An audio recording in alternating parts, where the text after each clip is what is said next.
Oh, welcome to our winter walk. The air is fresh, it's cold. If you know me, why am I out here? But I do love when it snows, I won't lie. I am going to talk about my favorite subject, which is trauma and evolving from trauma. Now, one thing that I have come to discover through working with clients and also lived experience of trauma myself is that trauma makes the story true. It has to make the story true. Like, it really does. Trauma makes it true. If part of your trauma script is that you are not lovable, then that has to be true. No matter what, your psyche, your brain, your whole being will make sure that it is true.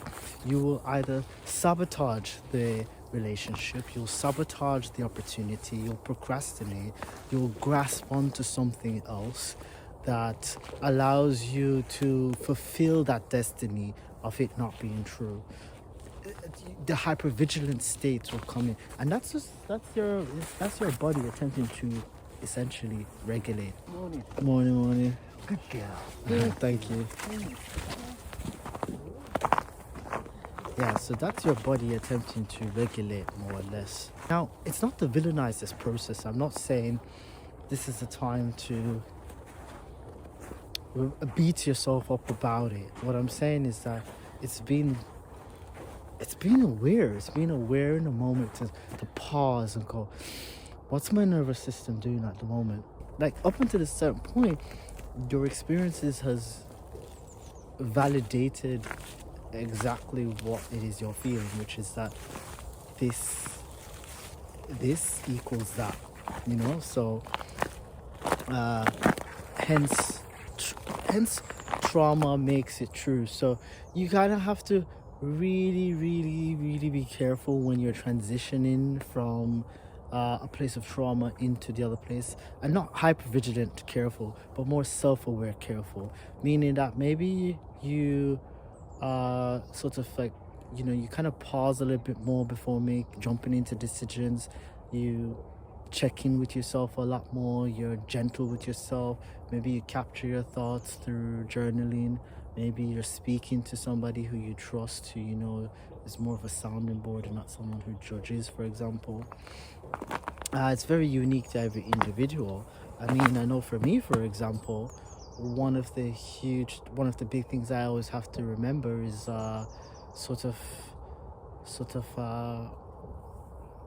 whose pain is this? That's a big question I have to ask myself a lot of times, because I think part of my trauma was I've always been given other people, they sort of like projected onto me as the child. And so therefore a lot of my trauma is, I'm going to carry. And it's interesting, I'm still doing it now because I'm a freaking therapist. Therapist, life coach, like, I enjoy helping people and supporting people. So it's sort of crazy to still have arrived at this point where I am going to hold space for others. But you see what happened there? Who would I have been without the trauma anyway? Would I have been this person anyway? Have I just become this person? If anything, a part of the trauma, has it been fulfilled because the gap was, what am I trying to say?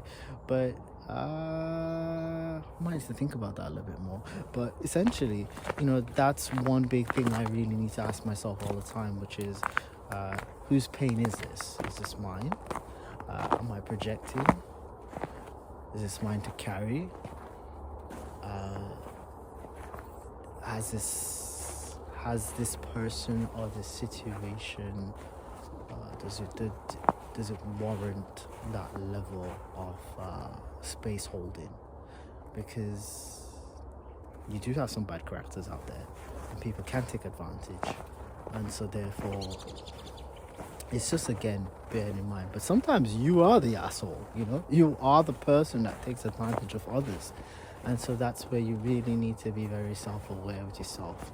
So essentially, that's my short little message. Trauma makes it